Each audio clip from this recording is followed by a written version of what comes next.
Welcome back to our series on What Would Your Blender Ask? Coaching wisdom from your kitchen, where we are using common kitchen items as metaphors for questions we should be asking ourselves to reflect on work and life. And do you see that guy up there? That is my slow cooker, my crock pot.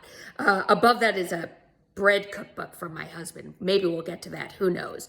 But when I think about this crock pot, I think about the fact that it cooks, but it cooks very slowly. I'm somebody who operates at a pretty rapid pace, and so I would want to ask myself, where would I benefit from slowing down a bit? I'm noticing that even just asking that question has me take a breath. And as I think about it, I think one of the places that I might just want to slow down just a little bit is the expectations that I have for myself around writing. I'll get there. I'll put some stuff out, but I need to sort of lower the bar for myself and slow down the pace at which I'm expecting myself to write. I think it would give me more space and more freedom. How about you? What is something where you actually need to slow down?